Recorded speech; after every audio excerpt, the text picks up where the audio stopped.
So before we chat about our subject today, this is mocha. Yeah, what is it again?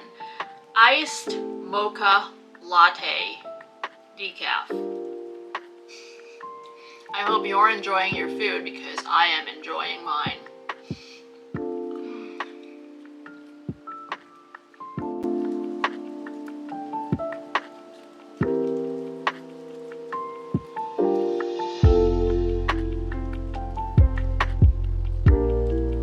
Hi, it's Leia. Welcome to this episode of Diaries of a Witchy Creative Life. Come join me. Let's eat and chat. So if you're up for it, go ahead and grab your food, your beverage, a snack, a meal, doesn't matter, or just hang around for the chat.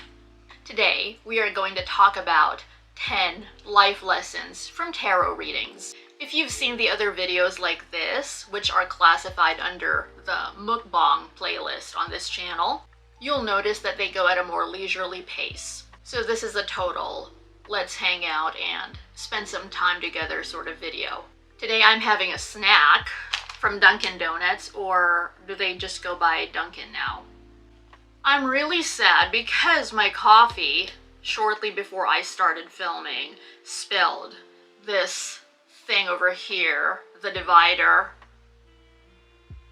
You can imagine what I'm saying here. Before we talk about our subject today, let's see what we have here. This is a decaf iced mocha latte. This is the Everything Bagel Mini that has cream cheese in it. These are some hash browns. Over here we have an egg and cheese sandwich. I swapped the regular bread for croissant bread, and I also added roasted tomatoes. And over here we have some munchkins. I let my daughter have the rest of them. There's just a few left now. Okay, so let's get to it. I am actually really hungry.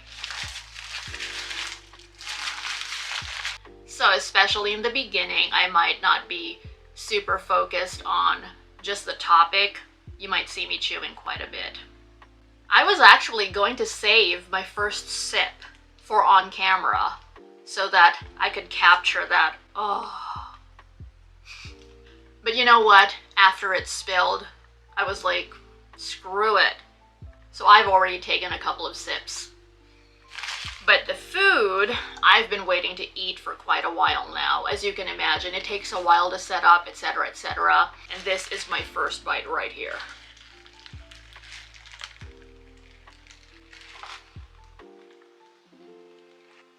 One more bite.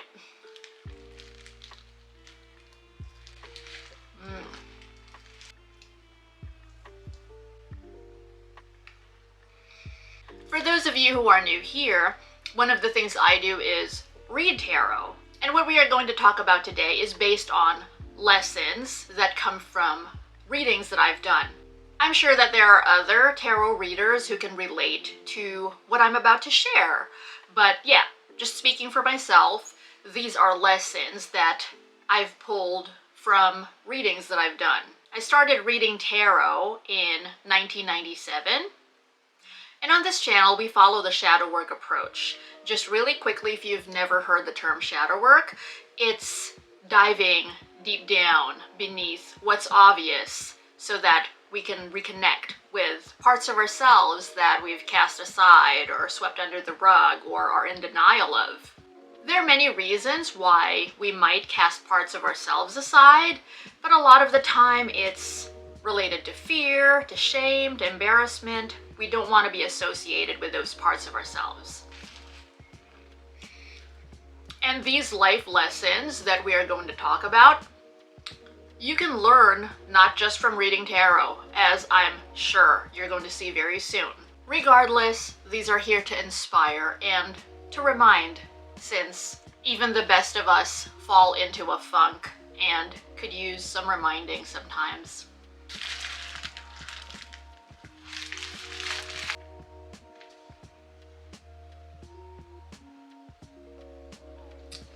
These are in no particular order.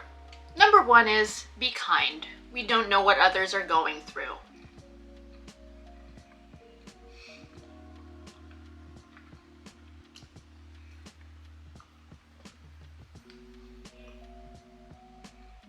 I've had all sorts of people come for readings. If we judge someone by what they look like or how they put themselves together, that doesn't paint an accurate picture of what someone may be going through in their personal life. Besides, we all have our personal lenses that we look out of, and if we are programmed or wired to think of, let's say, for some, money being the answer to everything.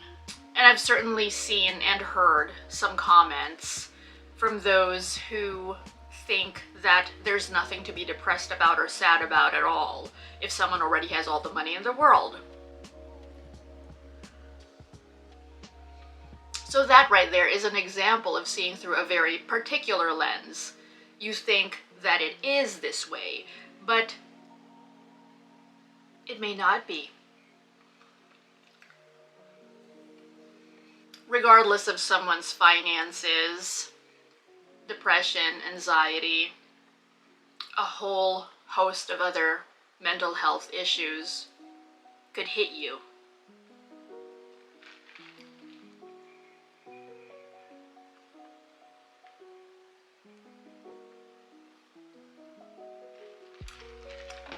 And sometimes too, there's the assumption of, oh, that person looks very well put together. So it's not even about how much money they have or anything like that, but yeah, they had time to put makeup on or do their hair or dress well. Thus, they mustn't be depressed. Things must be okay for them. Because I know when I'm depressed, I don't have time for any of that. And by I, that's not me, by the way, because quite honestly, I'm not even doing super awesomely right now in terms of managing emotional weight and whatnot. But I pulled myself together today to get ready for all this. I have some stuff going on in my life right now, not in my own life per se. My family life is great. My health is great. It's none of those. I mentioned this in the video that I posted just before this one. But just to be real brief about it, my dad is going through challenges right now, and of course that affects me. And it took a lot of energy and bandwidth for me to be right here, right now. But I wanted to do it, so here we are.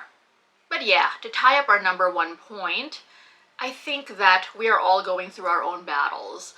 And sure, some might consistently be going through rough times, and others may have more of a roller coaster sort of life where everything's good now. Oh, no, it isn't. Oh, everything's fine.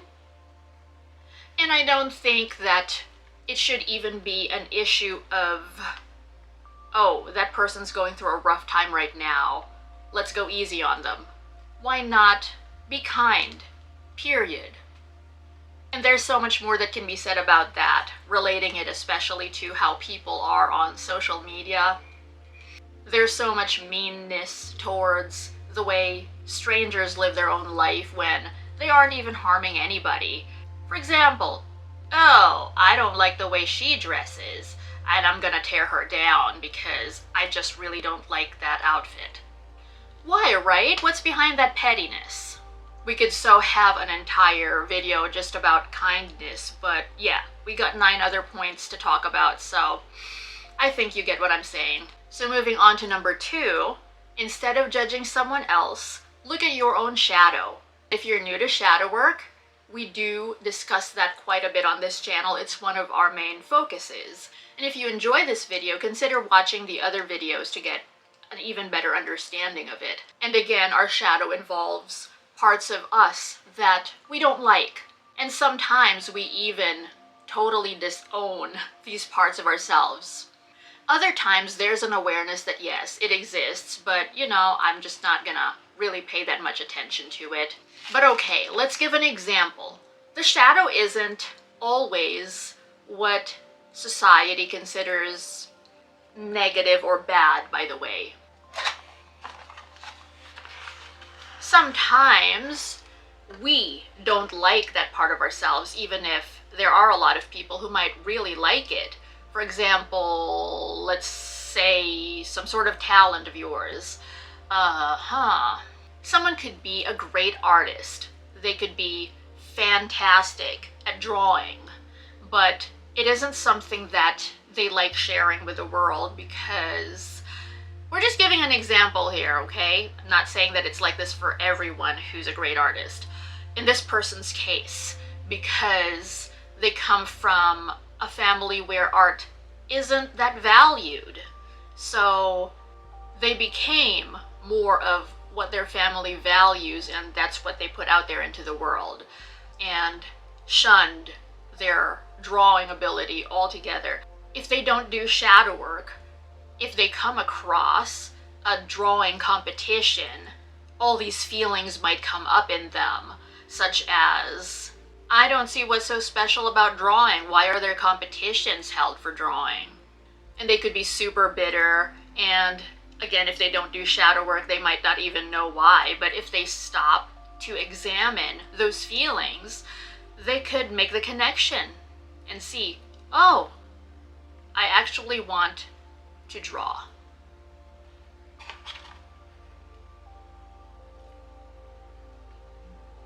And I'm putting other people who draw down because I've chosen not to do it. And so typically, when someone comes to me for a reading and they have all these horrible feelings coming up regarding someone else, chocolate. That's a good opportunity to do shadow work right there. I do shadow work in general anyway, in all the readings I do, but that's targeted, focused shadow work. So whenever you're feeling some sort of way about someone else, examine why you might be feeling that, and not in the sort of way where they're like, well, she's so annoying, she's so irritating. The deeper question is, but why do you find her annoying and irritating? What is within you that's making you feel that way? Point number 3 is the healing process is not linear. Sometimes people who come for readings feel really bad that they haven't recovered yet from whatever it is they're going through, or they feel bad that, for instance, they're still mourning someone who they broke up with a year ago or however long ago. And, well, we all heal at different rates and at different times. Our journey is not, I would say, let's not compare our journey to someone else's, because it isn't relevant what they're going through to what we're going through. And I think too that in this society, there is this expectation of bouncing back really quickly, regardless of what it is that we go through. For instance, when you give birth, there's that expression to bounce back.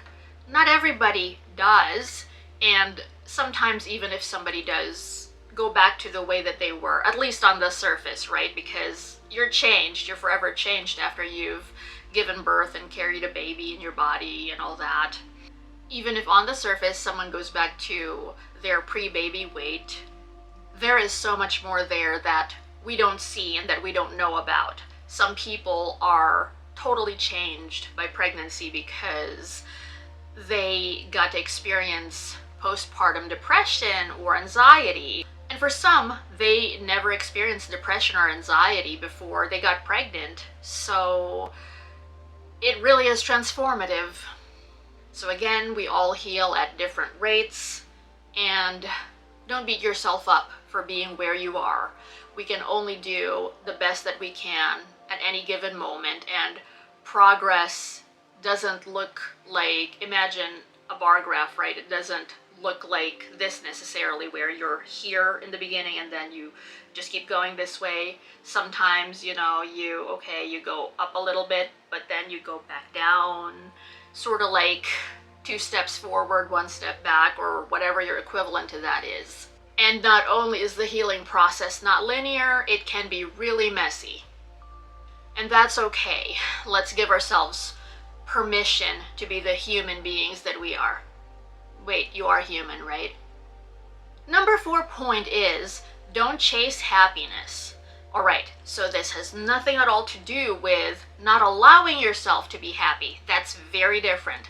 Chasing happiness means making it your end-all, be-all. Like, if you're not happy, then there must be something wrong. And then you start to get frustrated and anxious because you have to be happy at all costs, at all times. And yeah, a lot of people who come for readings, there's a lot of displeasure or dissatisfaction there. And yeah, like we were just saying, that is totally normal. That's part of the experience. But for some, there is that urgency of, we have to fix this, or I need insights because something must be wrong if I'm viewing the world this way and if I'm this bothered. Life is made up of a very broad spectrum of emotions and feelings and experiences, and happiness is but one of all that. Enjoy happiness whenever it comes around and whenever you have an opportunity to grab it, to sit in it. Yes, enjoy it. But I would say to try as well to find the beauty in other emotions, in other situations that you find yourself in that aren't necessarily happy or joyful. And that might be easier said than done, but try. Just try. And I know that there is some controversy over the word try because, you know, there is no try, only do, says this famous green guy. But I think that sometimes when we're having a really hard time, when we're feeling really challenged to make ourselves do something, trying is the best that we can do. So appreciate happiness, but it doesn't have to be the center of your existence, of your world. And so let's segue from not chasing happiness to number 5, seek peace. So, you may be the kind of person who's thinking, why? Peace is not a priority of mine. All I'm saying is, if there was anything that you make a goal of yours to attain or to have in your life, I would say peace over happiness. There could be situations that we are not at all happy about, but we could find peace that this is the way it is. Let's give an example. Okay. Someone passing away that you care about, that might not be something that is ideal or that you want, and you're not happy about it, but can you find peace within yourself that it happened? Yeah, ask yourself that question, right? And I think that the answer for some, if not, I'm not even going to say many because I don't want to assume, so at least some would be yes. You could find peace. That is the truth of it. Even if you would never say, yeah, I'm happy that they're gone. So do you see the difference? And while this might be simplifying it because there are a lot of different people who come for readings, I'd say that my goal when I do readings is to be able to help those who come to me find some sort of peace. And no, it doesn't even have to happen at the end of that reading or soon after that reading. In all likelihood, for many, they're on the beginning of the journey to finding peace, and it might be a while before they actually do. But to be able to taste it, have an idea of it intellectually, even if they aren't fully there, that's something. For some, it's preferable to, if they do this, crying every night or to feeling depressed day in and day out that they can't even get out of bed. So having a light at the end of the tunnel where they might have some sort of peace in their life or acceptance, even if they're not necessarily happy with where they are, that's something. Number 6 life lesson. Don't compare yourself or your experience to others. So we already touched on that a bit earlier when we were talking about healing not being linear, but in greater depth. Okay, let's look at another example. When it comes to achievements, sometimes we think, oh, someone I know was able to hit this goal by the time they were 20. Thus, I should be able to as well, right?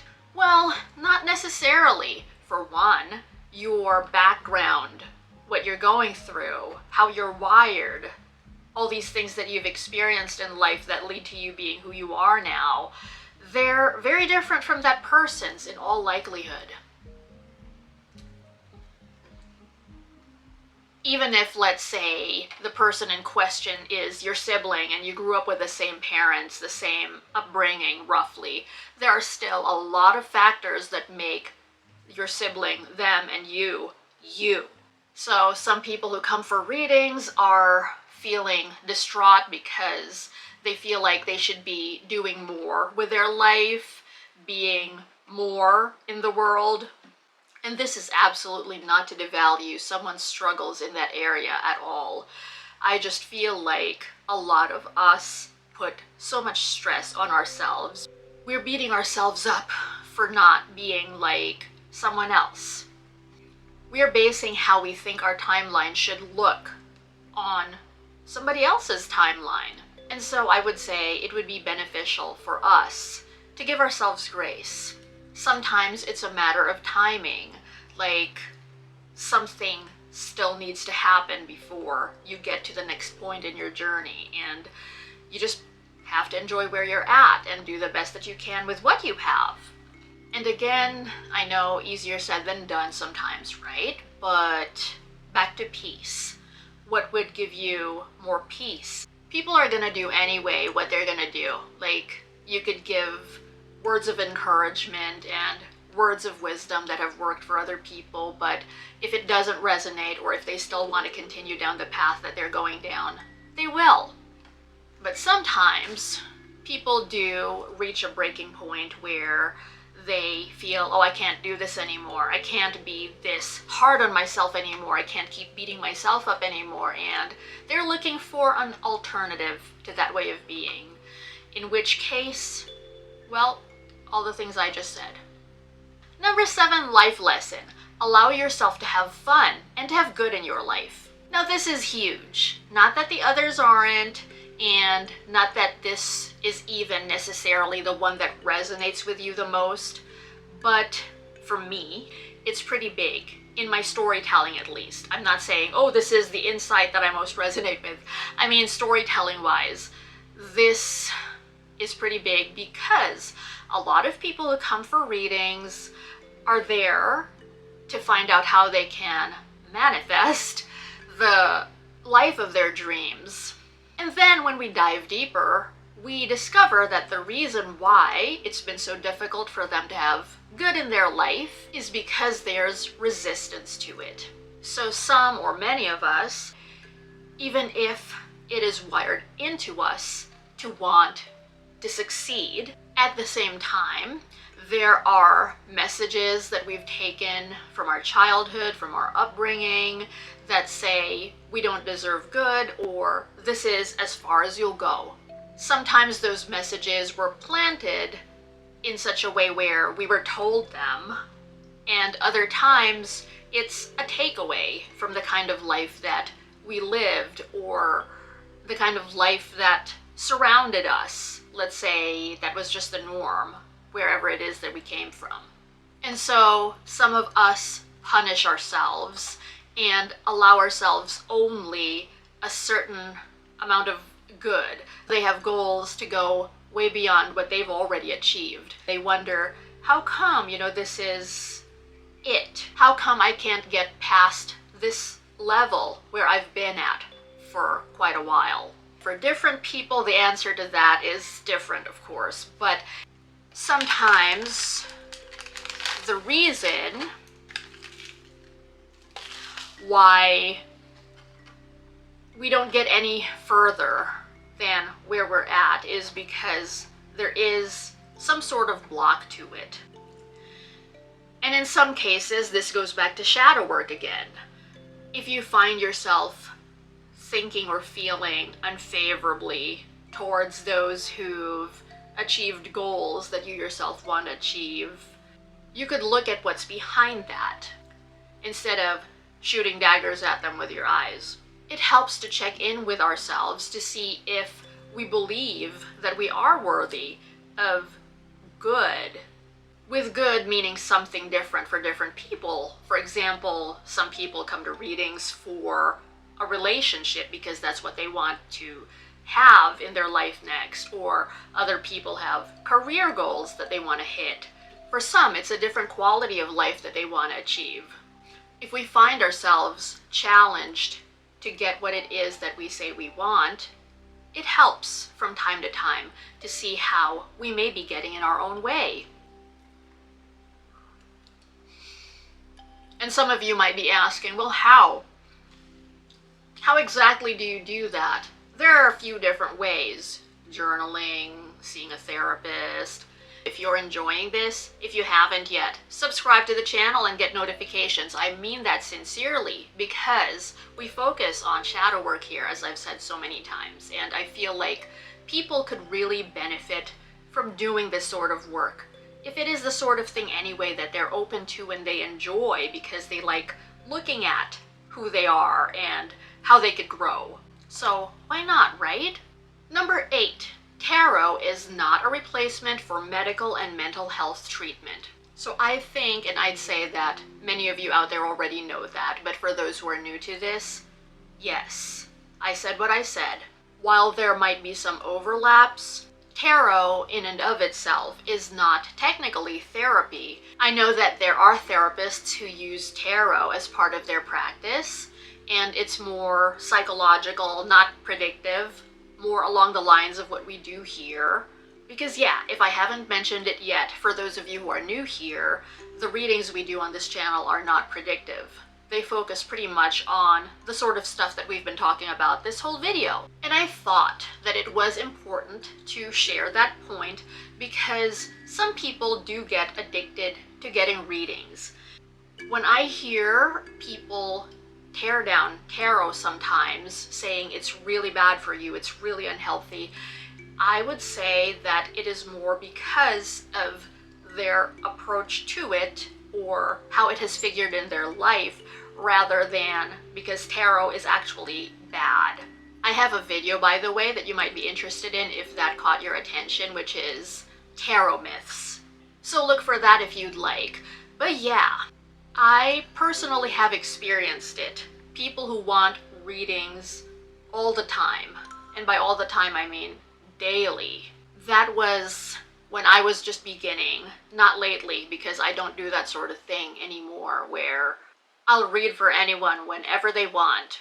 Even a really good tarot reader is just a guide. And the information that we get from readings would be more beneficial if we chewed on it for a little bit. And then there's also the application part, which would be, what have you done with what you've learned since your last reading? Colette Baron Reed calls it oracle abuse, when you just keep asking the same question over and over again because you're hoping that you'll hear something else, something other than what you already know or what you've already been told numerous times. And this is a slightly different direction from tarot not being a substitute for medical or mental health treatment, but it's nevertheless important, and there was a tangent that we went off on that was related to that. That's why we got here. And the important thing here is not to put tarot or your tarot reader that you go to on such a pedestal that your life, everything that you do, is dependent now on whatever comes up in the readings. I think, too, that it might be more likely that this happens with predictive readings, because people sometimes want to be assured that what they don't want to happen won't happen, or that what they want to happen will happen. And no, I am not slamming predictive readings at all. I'm just saying that some people get addicted. Someone could also get addicted to the kind of readings that we do on this channel, shadow work readings, even if it is more work than just being told some information, and you actually have to do your homework. For some of us, we are on such a quest to know more, or to want to fix something so badly if we feel like, oh, this area of my life is broken, that some of us may tend to turn to tarot, and then eventually it turns into one of those YouTube videos where someone says, "Goodbye, tarot," or "Why I'm never getting tarot readings again." And at that point, I'd say, well, it might be best for your mental health if you don't, because if you've gotten addicted to it, then it is better that you stop. But I would also say, for those who actually don't abuse it, it can be such a wonderful, beautiful thing. And we're back to not comparing your experience with others. If it works for you, keep enjoying it. It doesn't have to be, oh my God, so-and-so said that it's evil, or it ruined her life. Thus, for me as well, I'm never gonna get another reading. Anyhow, I think that you already get my point, even though we have branched off in many different directions, but I think that they were all important to address anyway. So, number 9 life lesson is, there is no living without dying, aka death is part of life.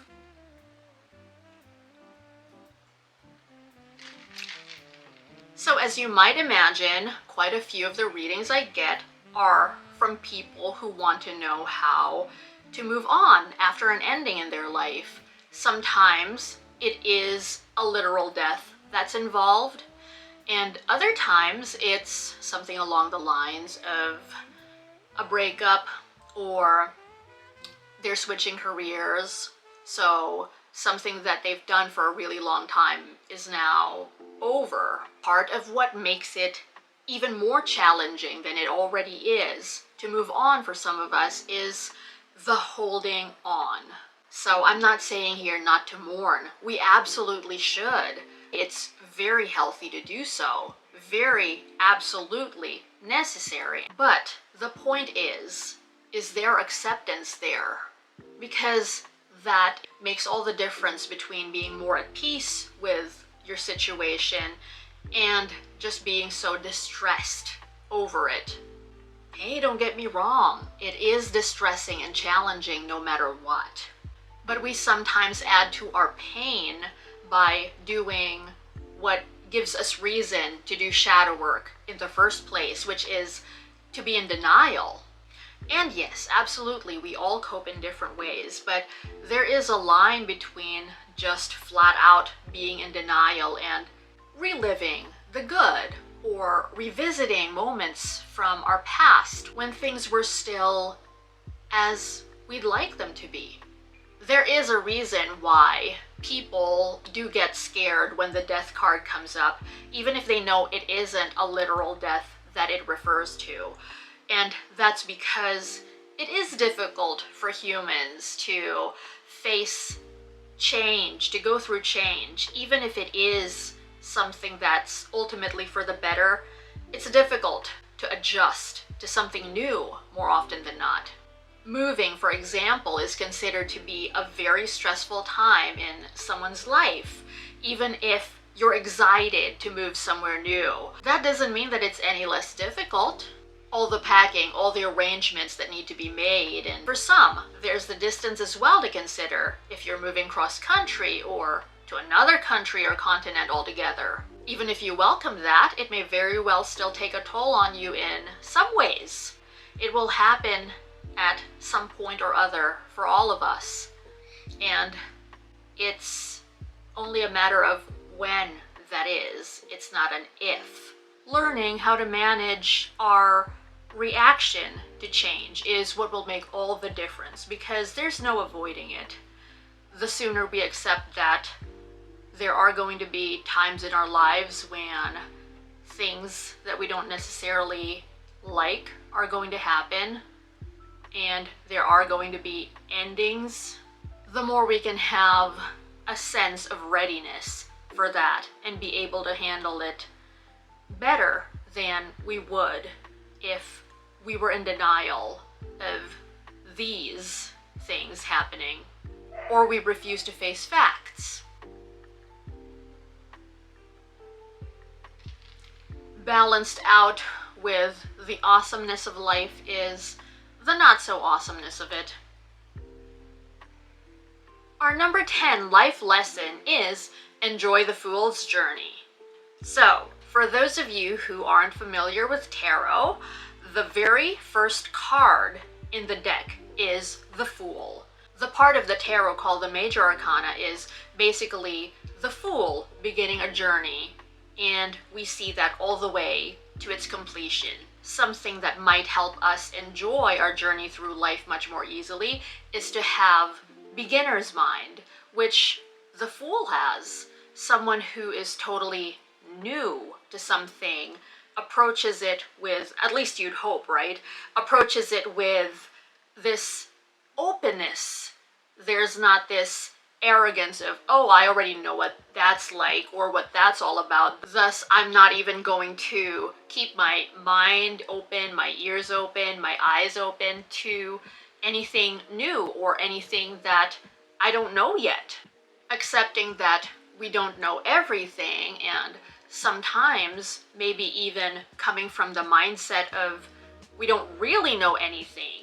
We only think we know some things, but there are all these possibilities that could change what we think we know at any time, really, could help us live more in a state of awe and wonder.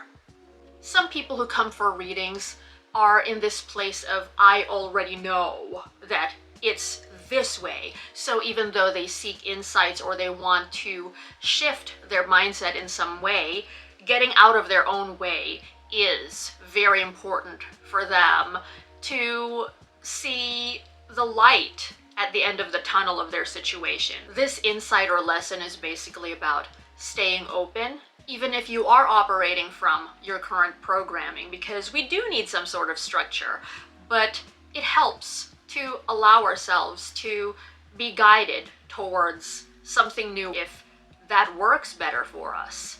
Being able to let go of the old or what we think we know in favor of something that helps life be better or more wonderful could result in us having way more magical experiences, and define magical however you will. Whether that's simply awesome and fantastic, or for some, truly magical in the sense of, wow, something was created out of nothing, or things turned around just like that. Things changed just like that, even though it seemed it might have been impossible for that to happen. There have been many hopes and dreams that have come true, even if those who dreamt them, hoped them, were told that it's just not possible. And that's it for this video. Thank you so much for joining me. I hope to see you again really soon. If you enjoyed this, please subscribe to this channel and get notifications if you haven't yet. That way you don't miss a thing. I'll be back with more videos on tarot, self-awareness, healing, shadow work, and the like. So stay tuned. In the meantime, take care of yourself. Bye for now. More diaries of a witchy creative life are headed your way.